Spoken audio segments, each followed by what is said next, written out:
Bismillahirrahmanirrahim. Assalamualaikum warahmatullahi wabarakatuh. Bismillahirrahmanirrahim. Wa bihi nasta'in, la haula wala quwwata illa billah. Asyhadu an la ilaha illallah wa asyhadu anna Muhammadan abduhu wa rasuluh. Allahumma shalli wa sallim ala sayyidina Muhammad wa ala alihi wa sahbihi ajma'in. Rabbi shrah li sadri wa yassir li amri wa hlul 'uqdatam min lisani yafqahu qawli. Amma ba'd.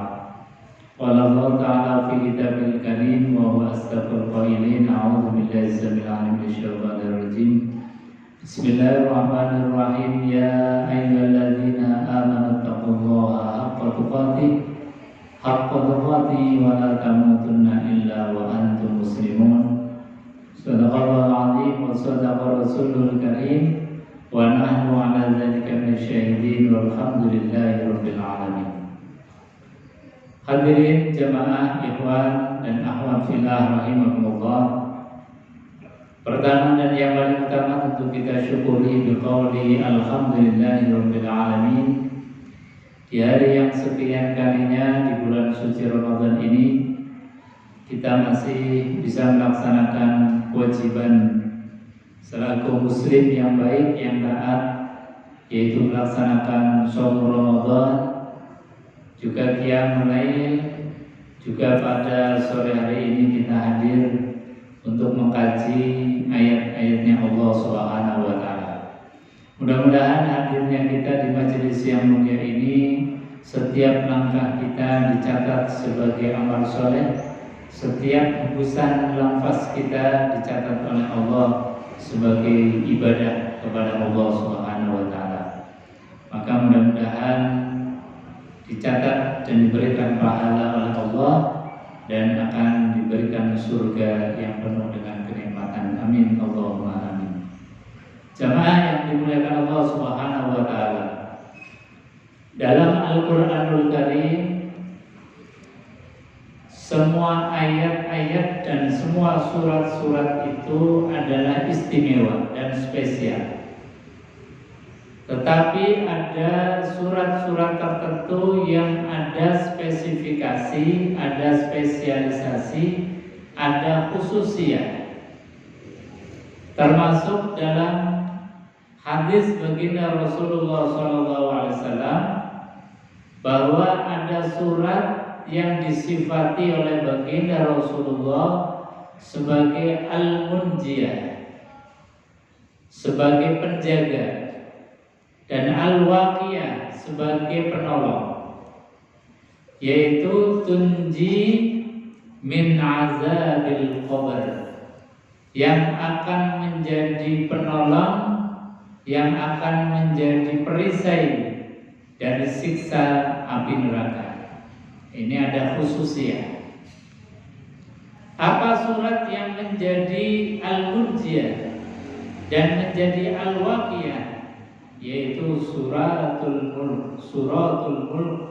Surat al-mulk di awal juz 29 itu, kata baginda Rasulullah SAW, ini adalah vaksinnya atau boosternya dari siksa api neraka atau siksa di dalam kubur. Jadi ini adalah sesuatu yang khususnya. Makanya beliau baginda Rasulullah SAW dalam sebuah hadisnya, aku sangat suka dan bangga sekali manakala umatku itu di dalam lisannya, di dalam tenggorokannya, di dalam hatinya itu ada suratul mulk. Ini yang dikehendaki oleh Rasulullah. Jadi teman-teman sekalian, ikhwan dan akhwat fillah, marilah kita biasakan membaca surat ini. Surat yang diantara keutamaan, keistimewaannya adalah menjaga kita dari siksanya kubur. Hadirin jemaah yang dimuliakan Allah Subhanahu wa taala. Lalu bagaimana konstruksi isi daripada surat Al-Mulk ini? Yang dikatakan oleh Rasulullah SAW sebagai vaksinnya kita di alam kubur nanti. Kalau kita baca di dalam ayat yang pertama saja, ini sudah dahsyat sekali. Dahsyatnya apa? Karena kita yang tidak pernah melihat Allah Subhanahu wa Ta'ala, yang kita belum tahu Allah itu seperti apa, tapi Allah Subhanahu wa Ta'ala zat yang maha itu memperkenalkan dirinya kepada kita. Jadi kita yang maha lemah ini tidak bisa mengenal zat yang maha kuat, zat yang maha segalanya, kecuali ketika zat yang maha segalanya itu mengenalkan diri kepada kita.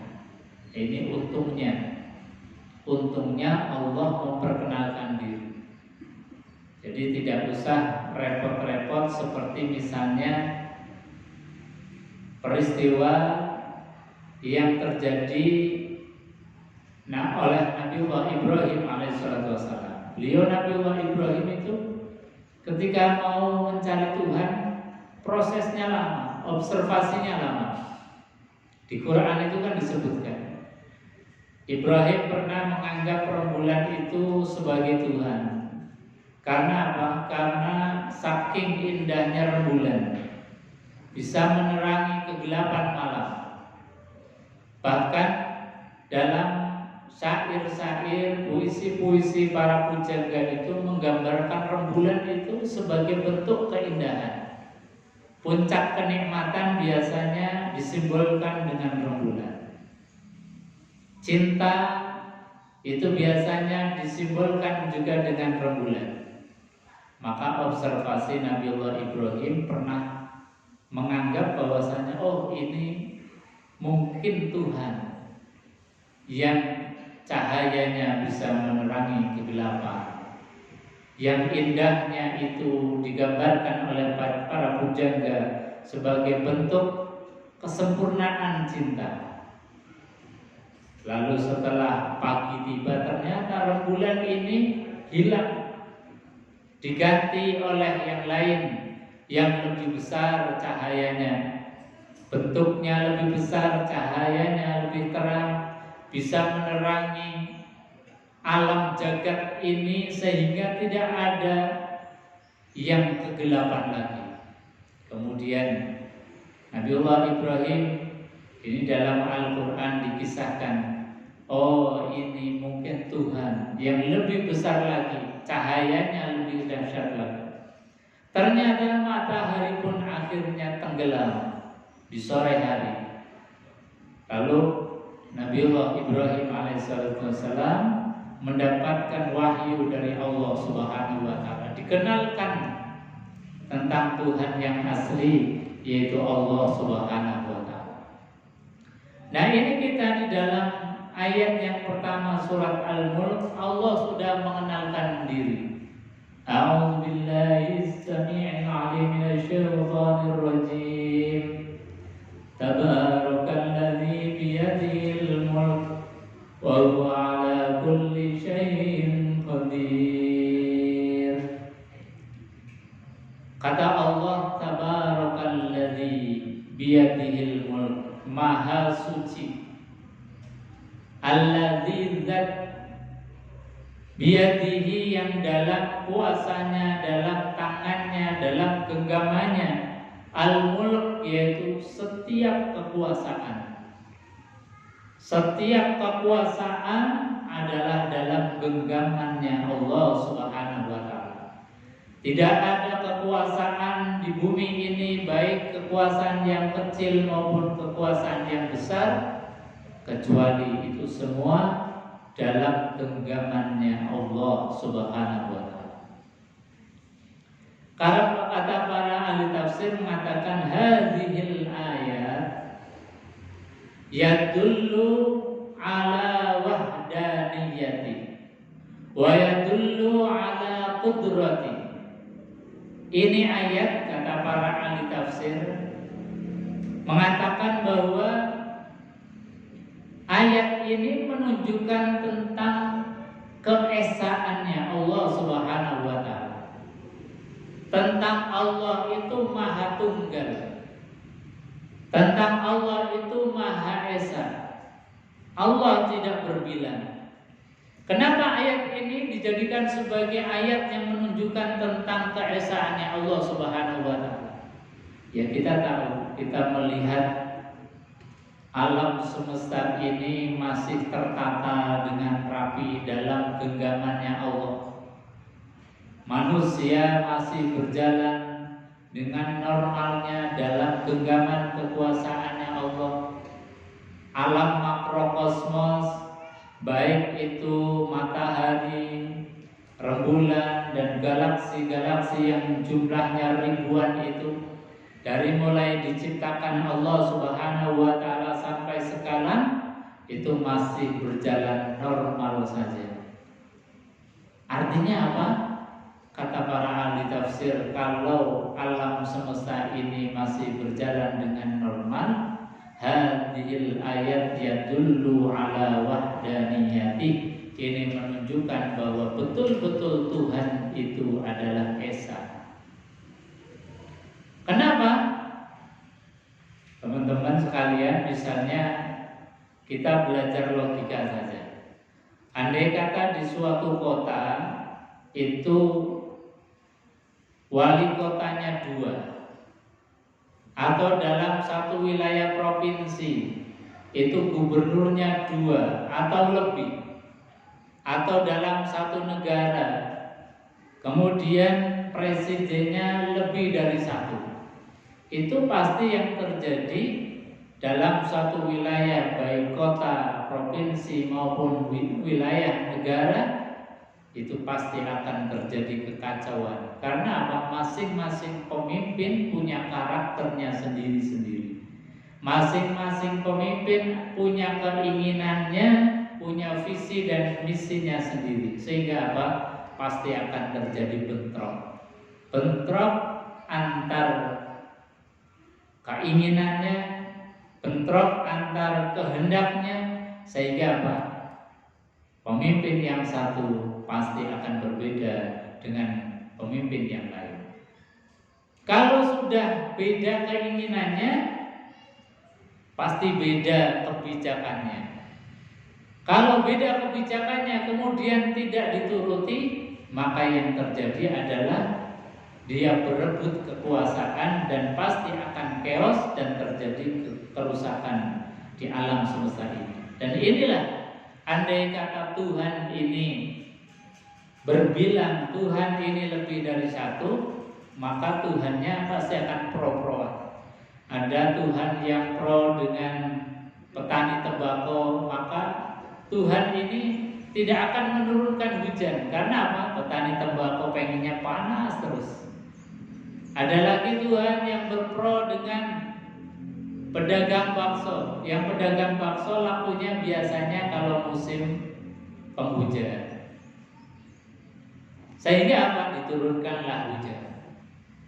Maka kalau Tuhan ini lebih dari 1, yang terjadi adalah chaos, yang terjadi adalah kerusakan di muka bumi. Karena apa? Masing-masing Tuhan punya kepentingannya sendiri-sendiri. Nah, ketika kita melihat alam semesta ini masih tertata dengan rapi, masih tertata dengan baik, ini menunjukkan bahwa Tuhan itu betul-betul tunggal. Tuhan betul-betul Esa. Ini makna daripada Tabarakalladzi biyadihil mulk, bahwasanya Allah itu Tuhan zat yang dalam genggaman kekuasaannya al-mulk, yaitu kerajaan-kerajaan, kekuasaan dimanapun kita berada. Yang kedua, kata para ulama, hadhil ayat yadullu ala qudrati. Ayat ini menunjukkan, di samping tadi keesaannya Allah Subhanahu wa taala, juga menunjukkan tentang qudrahnya Allah yang mutlak, tentang kekuasaannya Allah Subhanahu wa taala yang mutlak terhadap alam semesta ini dan termasuk terhadap kita. Kita ini tidak bisa memilih bapak sendiri, tidak bisa memilih ibu sendiri, tidak bisa memilih hari kelahirannya sendiri, tidak bisa memilih tentang nasibnya sendiri. Karena apa? Biyadihil mulk, bahwasanya kita ini dalam genggamannya Allah Subhanahu wa ta'ala. Andai kata kita bisa memilih orang tua, bapak kita, mungkin kita bisa memilih bapak kita ini enaknya presiden saja, atau gubernur saja, atau orang yang kaya saja, atau orang yang terpandang saja. Andai kita bisa memilih ibu kita, mungkin kita bisa memilih ibu kita mungkin dari zuriyahnya Rasulullah Sallallahu Alaihi Wasallam, dari keturunannya baginda Rasulullah Sallallahu Alaihi Wasallam. Tapi ternyata tidak. Jadi kita memilih bapak saja tidak bisa, dipilihkan oleh Allah Subhanahu Wa Taala. Memilih ibu saja nggak bisa. Tahu-tahu kita lahir, oh bapak kita ini, oh ibu kita ini. Artinya apa? Bahwasanya kita sendiri di dalam menentukan hidup kita tidak bisa, kecuali semuanya itu dalam genggamannya Allah Subhanahu wa ta'ala. Karena kita memahami dan kita merasakan bahwa kita ini dalam kuasanya Allah, dalam genggamannya Allah Subhanahu wa ta'ala, maka kalimat yang harusnya muncul di dalam lisan kita, yang ada di dalam benak pikiran kita dan ada dalam hati kita, itu harusnya adalah kalimat takbir, Allahu Akbar. Karena apa? Karena memang betul-betul Allah yang maha besar. Ketika kita memahami ayat ini, tabarakalladzi biyadihil mulk, bahwa dalam genggaman kekuasaannya Allah, kita ini ada dalam genggamannya Allah, maka tidaklah patut kita bergantung kecuali hanya kepada Allah Subhanahu wa ta'ala. Terhadap orang tua kita sendiri yang merawat kita, melahirkan kita, membesarkan kita saja, kita tidak bisa bergantung kepada mereka 100%. Karena apa? Karena dalam rahim ibu kita pun, ibu kita nggak bisa apa-apa. Yang ngasih makan kita di dalam rahim ibu kita, apakah orang tua kita pernah nyuapin kita? Apakah orang tua kita pernah memberikan ASI kepada kita? Lalu caranya bagaimana? Kecuali semuanya itu adalah sudah direkayasa dengan sistem yang dibuat oleh Allah, Zat yang maha menggenggam kita. Jadi semuanya itu dalam kontrolnya Allah, semua itu dalam panduannya Allah Subhanahu wa ta'ala. Alladzi biyadihil mulk, dialah Allah yang menggenggam semua apapun dalam hidup kita. Wa huwa ala kulli syai'in qadir. Dan ayat pertama ini ditutup dengan kalimat yang dahsyat. Wa huwa, dan dialah Allah Subhanahu wa ta'ala, ala kulli syai'in, terhadap apapun, terhadap kehidupan kita, besar maupun kecil, yang tampak maupun yang tersembunyi, qadirun, Allah maha mampu, Allah maha kuasa. Menurut kita mungkin yang kita punya banyak masalah, ya Allah kok masalah gak kelar-kelar ya. Ya Allah kok masalah kok seperti gak ada solusinya ya Allah. Ya Allah kok masalah ini silih berganti. Masalah kok gak selesai-selesai. Masalah ini sudah rampung, ganti masalah lagi. Yang kita kadang-kadang merasa seolah-olah putus asa. Tapi kalau kita melihat ayat ini, wa huwa ala kulli syai'in qadir, bahwa kalau sudah bergantung hanya kepada Allah, tidak ada yang tidak mungkin bagi Allah Subhanahu wa ta'ala. Semua masalah pasti akan diberikan jalan solusi, jalan keluarnya oleh Allah. Makanya hadirin jemaah ikhwan dan akhwat fillah, kalau kita punya masalah yang besar, kalau kita punya problematika hidup yang belum terselesaikan, zikirlah terus menerus. Ujung dari kalimat dari ayat yang pertama, wa huwa ala kulli syai'in qadir, wa huwa ala kulli syai'in qadir, wa huwa ala kulli syai'in qadir. Dan dialah Allah atas segala sesuatu itu maha mampu, maha bisa. Jadi kalau teman-teman kuliah kok belum selesai zikir wa huwa ala kulli syai'in qadir sambil ikhtiar doa dan juga ikhtiar menggarap tugas akhirnya. Kalau kita dalam rumah tangga punya problematika hidup, zikirlah wa huwa ala kulli syai'in qadir, wa huwa ala kulli syai'in qadir, wa huwa ala kulli syai'in qadir.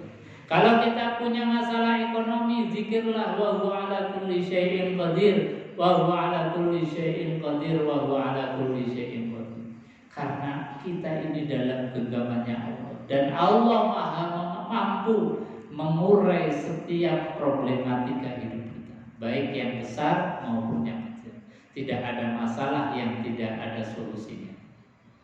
Maka sekali lagi ayat ini adalah kunci dari hidup kita. Kenal Allah, Allah jadi solusi.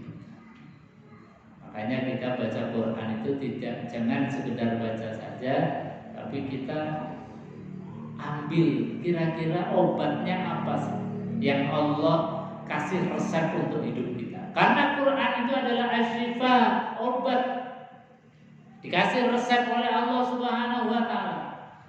Al-Quran itu hudan, petunjuk untuk kehidupan kita. Enggak mungkin kita dikasih oleh Allah itu penyakit ataupun problematika hidup yang tidak dikasih resep oleh Allah. Ini adalah di antara resepnya. Maka bacalah Quran itu dengan tadabbur, dengan pemahaman, dengan pemaknaan, sehingga kita dapat sarinya, kita dapat obatnya, kita dapat petunjuknya dari Allah Subhanahu wa taala.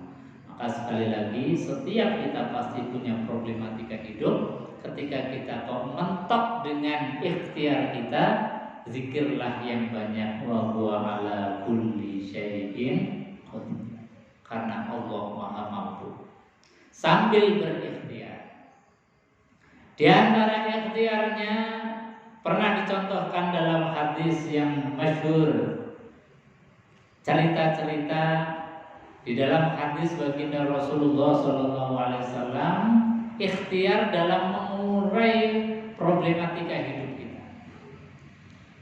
Dalam hadis itu disampaikan, diceritakan dulu ada para musafir yang berjalan, yang melakukan perjalanan jauh. Ketika perjalanan jauh tengah malam, lalu dia mau istirahat karena dulu tidak ada hotel, tidak ada penginapan, karena perjalanan di padang pasir begitu. Akhirnya karena sudah larut malam, dia mencari tempat untuk berteduh. Ketemulah satu gua yang kemudian musafir ini masuk ke dalam gua. Setelah masuk ke dalam gua, ternyata bumi ini bergetar, gempa. Akhirnya apa? Ada batu besar yang di atas gua ini jatuh menutupi pintu gua, sehingga pemuda ini akhirnya tidak bisa keluar. Ini kan problematika hidup. Jadi tertutup, terkunci, tertahan di dalam gua. Didorong bertiga tidak mampu untuk menggeser batu. Pilihannya antara hidup dan mati. Ini kan satu problematika hidup yang luar biasa. Pilihannya kalau nggak hidup ya mati. Sudah ikhtiar mendorong, nggak bisa. Seperti kita punya problema hidup, kita dorong. Punya masalah ekonomi, kita ikhtiar, kita dorong, kok juga belum ada perubahan.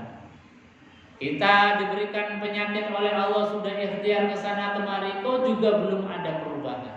Maka boleh jadi kita bisa ikhtiar seperti ketiga pemuda tadi. Pemuda yang pertama setelah tadi sudah putus asa, hampir putus asa, kemudian berikhtiar dengan wasilah amal yang pernah dia lakukan dalam hidupnya. Yang pertama dia berwasilah, ya Allah, saya berwasilah selama hidupku ini senantiasa berbakti kepada orang tua. Setiap hari aku suapin orang tua karena orang tua sudah tidak bisa makan sendiri. Suatu ketika kami ini pergi untuk bekerja dan orang tua ketika kami pulang orang tua sudah tertidur. Karena orang tua sudah tertidur, saya sendiri tidak makan karena biasanya aku makan, anak-anakku makan itu setelah aku menyuapi dan memberikan makan kepada orang tua. Nah ini kadung orang tua sudah tidur, maka kami pun tidur dalam keadaan lapar. Anak-anakku juga tidur dalam keadaan lapar. Ya Allah, andai kata baktiku kepada orang tua menjadikan Engkau ridho, maka bukakanlah pintu gua ini. Walhasil bergetarlah bumi ini karena apa? Mendengar doa tulus dari orang yang berbakti kepada orang tua. Akhirnya apa? Batu yang besar tadi bergeser sedikit, tetapi ketiganya belum bisa keluar. Karena ada harapan, orang yang kedua pun akhirnya berdoa dengan wasilah yang berbeda. Wasilah yang kedua, ya Allah, saya dulu pernah beramal, amalku ini pernah ada seorang cantik ponakanku sendiri, saya ini ingin untuk menikahi, tetapi dalam syariat menikahi keponakan itu tidak boleh. Dan segala daya upaya itu sudah aku lakukan untuk menikahinya. Ternyata ponakanku ini kemudian mengingatkan, ya akhi, ittaqillah, takwalah kepada Allah, takutlah kepada Allah. Maka saat itu aku bergetar dan akhirnya mengurungkan niatnya untuk menikahi keponakannya, meskipun keponakannya itu sangat cantik. Tapi karena ini ada iman, dan mudah-mudahan imanku ini Engkau terima ya Allah, maka bumi pun kembali bergetar. Batu yang menutupi gua pun akhirnya bergeser, tetapi ketiganya belum bisa untuk keluar. Akhirnya apa? Akhirnya yang ketiga pun berwasilah dengan amal yang terbaiknya, dan akhirnya pintu gua pun akhirnya bergeser dan mereka bisa keluar dari gua. Artinya apa? Bahwasanya kita ketika diberikan oleh Allah masalah-masalah dalam hidup ini, mari kita sambil ikhtiar dengan doa kita, wasilah dengan amal terbaik kita, dan kita yakini hanya Allah lah tempat bergantung, dan hanya Allah lah yang bisa memberikan solusi atas hidup kita ini. Mudah-mudahan ada manfaatnya. Kita tutup dengan doa kafaratul majelis bersama-sama. Bismillahirrahmanirrahim. Subhanakallahumma wa bihamdika asyhadu an la ilaha illa anta astaghfiruka wa atubu ilaik.